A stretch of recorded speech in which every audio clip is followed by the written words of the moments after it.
a single mother that has to work 2 minimum wage jobs in order to support herself and her daughter. She works day and night in order to provide the support for her child to do well in school. But one day she walks into one of her jobs and finds out that she has been replaced with a machine. Out of nowhere, her income gets cut in half, and she loses some of the benefits she can provide for her daughter, such as books and materials for school. It's not because she didn't do her job well, but it's because the company thought it would be more profitable to replace her with a computer. Society has gone so wrapped around the idea of economic growth that we have turned our heads away from the people who actually do need the help. Even though the United States has grown economically due to the development of technology, all the wealth is going to the people who are already rich rather than the people who need it, such as the unemployed and the people who are working in minimum wage jobs. Good morning. My name is Tommy Vo, and today I'll be discussing the question, to what extent has the wage gap between the lower class and upper class in the United States been impacted by the development of technology and culture in the past century? There is no denying that there will always be a presence of a wage gap in the United States. However, it's how large this wage gap is that determines if it's an issue or not. According to the Pew Research Center, the lower class has drastically declined in income since 1983 to 2013, while the upper class has almost doubled from 318,000 to 639,000. This is a rising issue because the upper class begins to gain more and more of the United States economy, while the upper class continues to not gain as much economic growth. As the society will eventually be focused around the upper class due to them having the money in order to buy consumer goods and products, while the lower class will not have as much money to spend, and could cause underconsumption, which could cause another Great Depression. As you can see from this graph, in 1927, right before the Great Depression, there were the top 10% of the U.S. income holders had 50% in the entirety of the U.S. economy. And after the Great Depression has declined to around 30-ish%. However, in recent times, in the 21st century, it has risen again, which could show a pattern of a potential depression. However, there are also additional factors that cause the Great Depression. However, we don't know when another factor could be added onto this issue that could just instantly start another Great Depression tomorrow.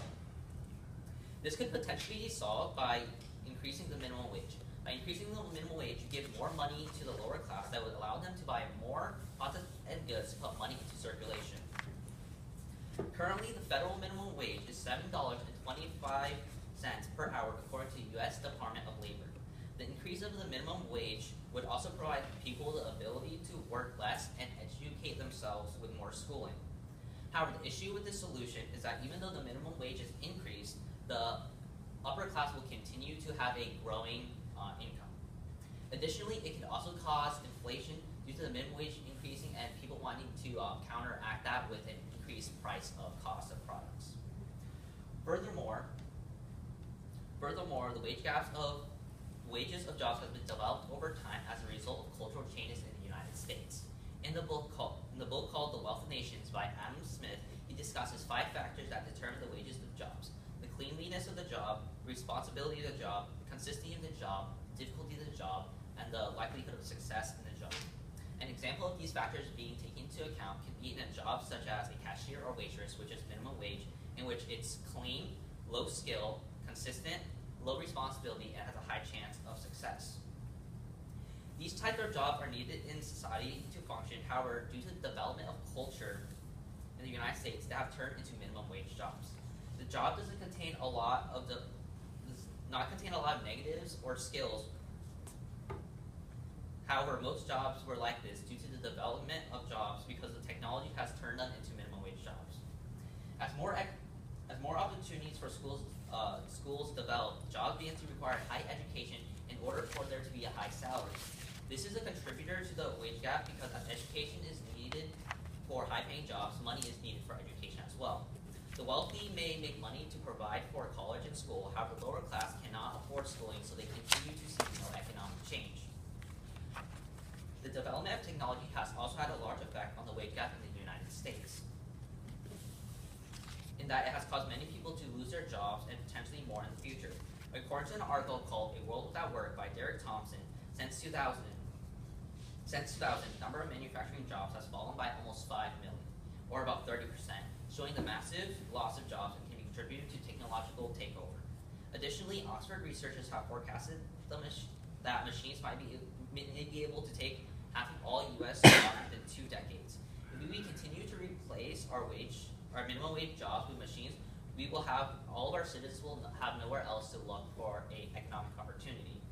The best solution to this issue of the growing wage gap is to implement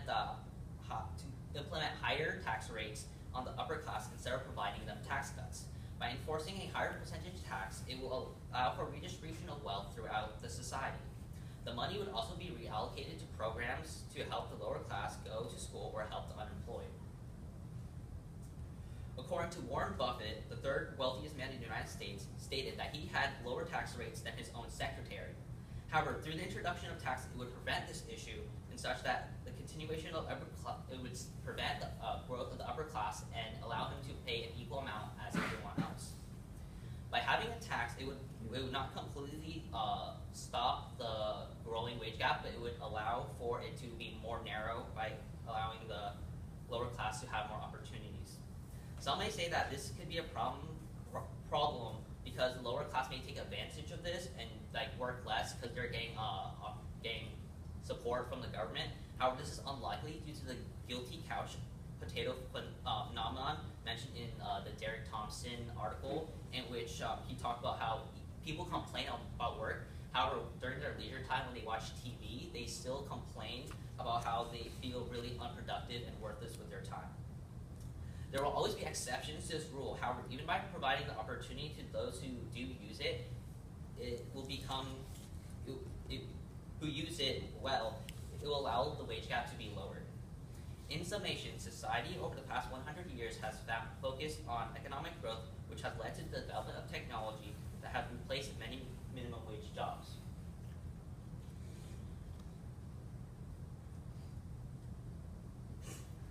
Even though there has been growth in the U.S. economy, the money is being gained by the upper class rather than the lower class due to the education disparity. However, if there were to be a higher tax percentage enforced on the wealthy, it would allow for better distribution of wealth that would help avoid a potential Great Depression, lower the wage gap. What is more important, the rich becoming richer or the poor doing more? What questions do you have?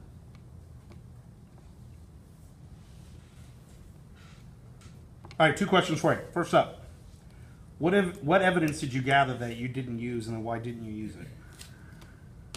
Certain statistics I used were from the Fact Tank, in which it discussed how the increase of the minimum wage also caused inflation. And I didn't use that statistical graph because I found that the problem with increasing the minimum wage alone was already a lot of limitations. So I decided to not include it in my presentation because I thought I was already over time. Next question, what advice would you have for other people that look into that wage gap? I would tell them to discuss a lot more factors than just the technology and cultural aspect, because there's a lot more that you can look into, because there's also a lot of wage gaps between genders as well, so they can do further research in different branches of wage gap. All right, thank you.